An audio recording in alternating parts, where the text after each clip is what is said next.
aussi tam la fédération souvent si plusieurs rendez-vous yoo xamante ne moom mooy faral di am même bu fekkee day accompagner aussi le président fédération Abdoulaye Fall. Mais quand même en tout cas démb daal toog nañu rencontrer les juges. Après donc pour le moment ñu ngi xaar lan moo fay génnee après lu fa génnee bu fekkee gis nañ ni arrangé wuñu après on va saisir. am nañ droit dafa appel. dina si ñëw mais quand même gis nañ ne décision bi. war na génn peut-être démb. wala tey jii loolu la ñuy waxoon mais bi ñu gisee ñu dàq ko ba jeudi c'est parce que Maroc me demande du temps. pour préparer aussi sa défense mu mel ne Sénégal a présenté quand même un dossier solide. comme ni ko Mamour waxee. waaw le Sénégal a présenté un dossier solide man bu fekkee ni il y a quelques jours ça n'est passé ku mel ni Abdoulaye Fall am na lu mu fi jot a wax marocain mer gis ci seen bopp. après lu bëri jot na fay xew mais quand même Sénégal ba coow li am yëpp constitué woon nañ suñu dossier ñun toog di xaar. soulever tous les différents points yoo xamante ni jàpp nañ ni bu ñu ko présenté mën na tax donc ñu am benn victoire ci kaw Maroc mais surtout aussi pas ñun sax victoire contre Maroc ndax victoire benn la woon mooy bu ñu jël final ba. muy coupe bi lu si des yëpp ay deuxième la mais Sénégal leen moo ko intéressé pas pour enfoncer sax le Maroc mais quand même pour que moom gëddam ak dignité bu ñu am ñu dem ñu koo delloo. ak nu ñuy ngawtu ngale fépp di ñu tudd suñu tur di yàq suñu der ñu xam ni que Sénégal lépp lu mu def da koo def parce que lii ak lii moo tax mu def ko te pourquoi mu def ko am na ay arguments yu solide pourquoi mu def ko. Maroc nag ñoom c'est à eux en tout cas de préparer le dossier ñu nag fekkee ne dañoo nar a nag ciblé waat encore une fois def plainte yu kiy vise carrément le président de la fédération wala Pape Thiaw wala les joueurs nag foofu dans ce cas nag ñun mën nañ dem nag confronter leen directement. te déjà ça ils l'ont fait parce que jot nañu envoyé une plainte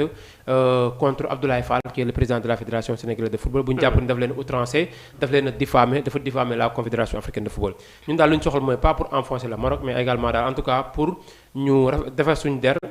xam ni Sénégal nekkul dëkk buy yàq nekkul dëkk boo xamante ni dañ ko xamee si yooyu noonu. mais dëkk la boo xamante ni il a toujours montré en tout cas de bonnes choses si fépp foo xamante ni mus na fa jaar fépp foo xamante ni mus na fa nekk di compétir tey jii ñun loolu rek moo ñu intéressé préparer après les séances à venir dépassé nañ CAN bi. si kanam moo si des mondial beeg les prochaines. waaw la bonne nouvelle quand même. ci décision yi nga xam ne gis nañ ko démb léegi aussi mooy que ne coupe du monde 2026 le Sénégal sera présent. waaw le Sénégal sera présent loolu jot nañu sax waxtaanee ndax ñu bëri Sénégalais dañoo jàppoon ni Sénégal si sanction bu amee ça va concerner en tout cas les prochaines sorties de l'équipe si li nga xam ne moo concerné la coupe du monde mais heureusement FIFA gën na ko ñëw leeral xam ni kon amul benn loo xamante ni day concerner donc ces suspensions yu Sénégal si mondial bi mais gisuma sax ban raison la CAF war a mën a am teg sanction Sénégal ne ko non sanction da nga koy purger si mondial ba tey CAF a besoin de ces 5 ambassadeurs au prochain mondial, y compris le Sénégal, pour que nous défendre dignement le continent. L'Afrique est dépassée le premier tour, nous pouvons gagner. Nous avons continuer à nous faire sur l'écran. Les dernières nations, Maroc, capable d'aller en demi-finale. Pourquoi pas le Sénégal et le Maroc encore une fois cette fois-ci en finale? Pourquoi pas? Nous sommes en finale. Bien sûr. Déjà, nous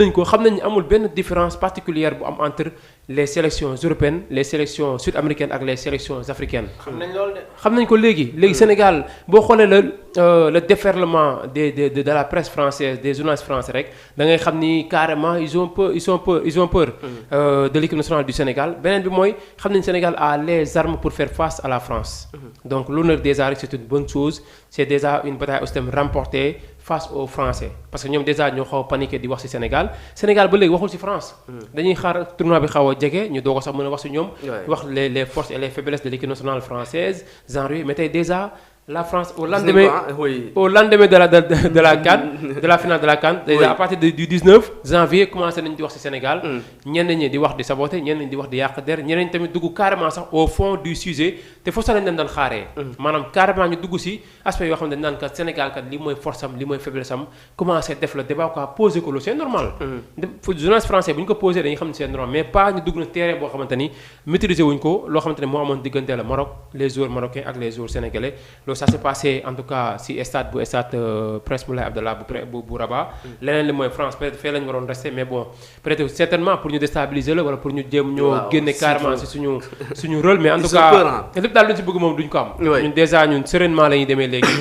nous faisons confiance en tout cas daal à nos dirigeants. Très bien Djibril alors Mamour wax naa ko léegi ak Djibril la bonne nouvelle mais quand même Sénégal yi mën a participer tranquillement ci coupe du monde bi. mais foofu amul woon doute. concernant la participation. ay le retrait de la coupe yooyu noonu yëpp ay caaxaan la. ay caaxaan la waaw mais tamit c'est que am FIFA am na ay yenn décision yoo xamante ne yenn risques yoo xamante ne duñu ko jël lan lañ ciy gagné ñu dem ci coupe du monde boo xamante ne da ngay handicaper le tenant du titre africain ça n'a pas de sens et ça ne fait pas encore une fois la beauté du football moo tax nag coow li bëri woon na te Infantino malgré geste ak attitude yi nga xamante ne posé na ko am na leen loo xamante ne il ne va pas le faire parce que aujourd'hui moom il doit savoir que au niveau de cette instance là dafa am passage am su fa jógee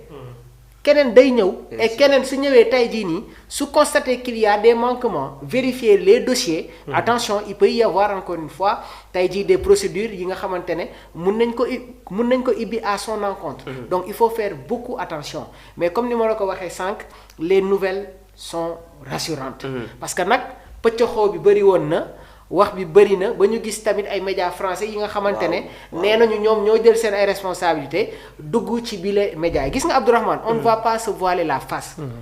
aujourd'hui du ma citer nag benn dëkk mais am na ay pays européens yoo xamante ne ils savent que bis bu ñu dajantewee ak Sénégal mais dinañu gis la France la France muy France ak muy Brésil ak muy Angleterre man du ma citer benn équipe mais lenn laa fi wax man je crois à la valeur de cette équipe là xam naa exactement la qualité de nos joueurs et ñi nga xamante ne ñoom ñoo nekk ci yeneen sélection yi ñun ak suñu joueurs yi dañuy dajante chaque week-end donc xamante nañu beneen mbir bi tamit mooy aujourd'hui dans le ranking FIFA Sénégal am na benn message boo xamante ne daf ko lancer à tous les amateurs à tous les spécialistes au monde du football que aujourd'hui on est là on est à notre place beneen message bi tamit daf ko lancer au Maroc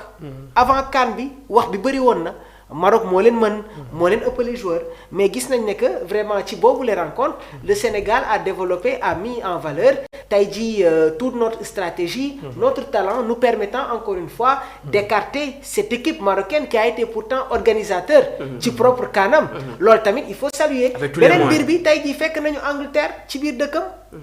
gagné ko 3-1 biir Nottingham Forest lañ dem fekki Thomas Tuchel mu jiital ñu 1-0 ñu jëli ko dugal ko 2 buts joué nañu ak Brésil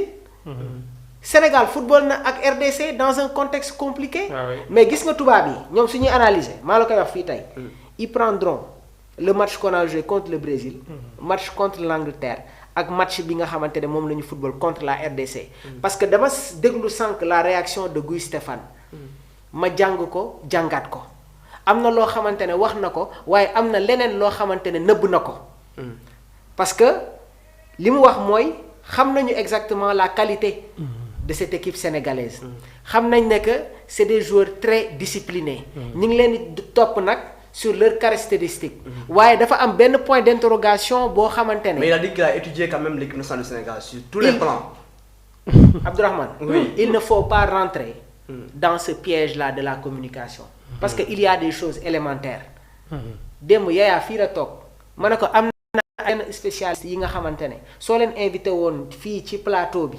nga poser leen question sur les notes des joueurs mun nañ la ko wax un par un man je suis capable de te donner encore une fois tey jii nii les notes des joueurs français concernant leur marge évolutive